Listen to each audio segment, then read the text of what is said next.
Okay, so here is the exact email that I sent to clients. So I'm just going to put it on screen here, right?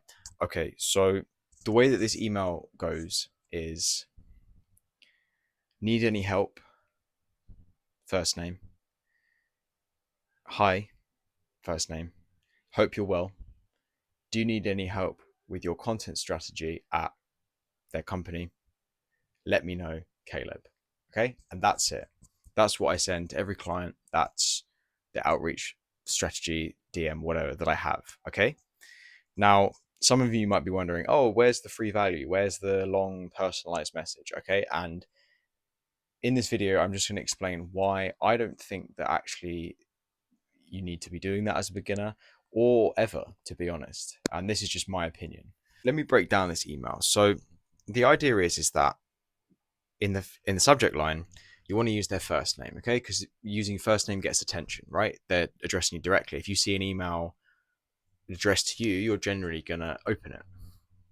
And then first line is hey, their first name, hope you're well. I think this is important because, in my opinion, it shows that you're polite and it shows a bit of, you're taking a bit more of a measured response. You're not just diving in straight away. It sort of softens it a bit.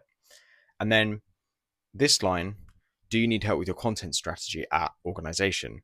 I think is ideal because so by saying, do you need help with your content strategy? Okay. So the content strategy bit is ideal because one, it shows that you sort of know what you're talking about because they're thinking, okay, he knows what a content strategy is. Maybe they can do one for me. And two, if they already have a content strategy, if they already have a marketing department, it means that you can sort of, you're showing your availability to sort of join that or assist with it. So you're not asserting, you're not pigeonholing yourself into anything just yet because it's just a first cold outreach message, right? And then make sure you have their organization in it. Don't just say your business, just say their exact organization. I think this is really important. It's the same as first name. They're going to see their name and the company, right? And then just leave it there. Don't try and sell them anything too hard on initial cold outreach because most of the time they're going to be too busy. They're not going to read this whole email. All right. So from this point, you want to leave it, finish with your name. And then, in my opinion, this is where the real magic is of your email is in the signature.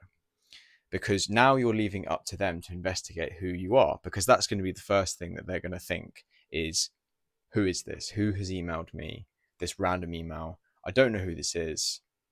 I need to find out. Okay, so in the signature, you want to have a link to your website and then a link to your LinkedIn or portfolio or somewhere to go that is going to show off your presence. All right.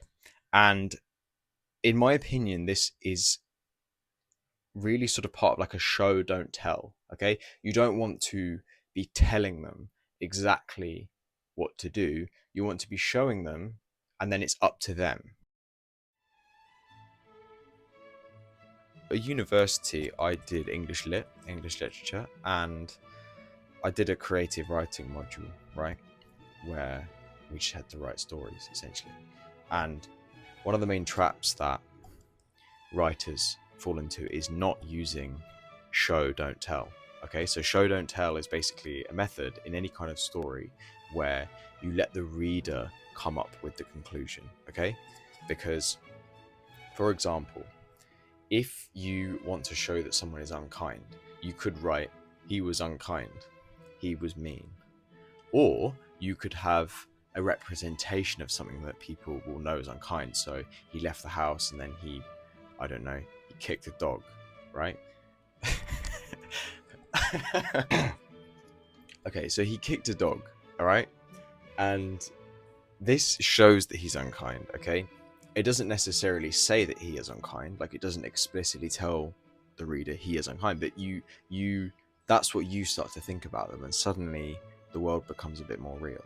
And in my opinion, with cold outreach emails, and often in business, it's the same thing. So when you cold outreach someone, you need to show them that you're willing for business and that you are competent, not tell them. Because if you tell them, they're going to think, maybe not. The way I like to do it, and the way that I've laid it out in this email, is that they can find out themselves what I do. So then they think it's their idea. And I think that's the psychology behind it, because instead of being listed out about why I'm so good, which they might disagree with, they can make up their own opinion about whether I'm good or not. And then I have a link to the website, LinkedIn. They can then make up an assessment like, oh, okay, maybe this guy's quite good. And in that sense, I think it's very similar to show, don't tell, because you're just showing yourself to them. You're just popping up saying, hey, it's up to you. You need to make a decision yourself. Have a great day. And then you're leaving. You're not trying to push them into anything, especially when they don't know, like, or trust you. Okay? Remember, that's how you get a client, right? Is you get them to know you get them to like you, and then you get them to trust you. Because some of you guys are asking, like, oh, you know, surely I need to identify the problems in their business and then show that I can provide a solution. But if they don't trust you, they're not going to show you the problems in their business. Like, would you? Would if you're running a business, right? Would you tell the problems you're having to a stranger? You know, because you might not want to give that away, and especially not some random faceless person on the internet. You're not just going to tell, oh, here's my account, I've only got this amount of clients, I've got this problem. Okay, they tell it to people they trust, that they trust with that information. So just keep that in mind when you're sending your emails. Also, listen, in business, time is money. You can't be spending half an hour to an hour making some Loom video, investigating their business, finding the problems, and then sending them an email, because at the end of the day, they might not need it. Like, you might send the most perfect cold outreach email that's so well crafted that makes their hearts sing, but if they don't need you, then they're not going to hire you. So it's about volume. Okay, you can't be sending one per half an hour. You need to be sending 10 in half an hour. You know, you need to just be like firing out as many as possible, because volume negates luck. If you send more, you're more likely to get your first client. Okay, so this is why the email is also good, because it just saves time.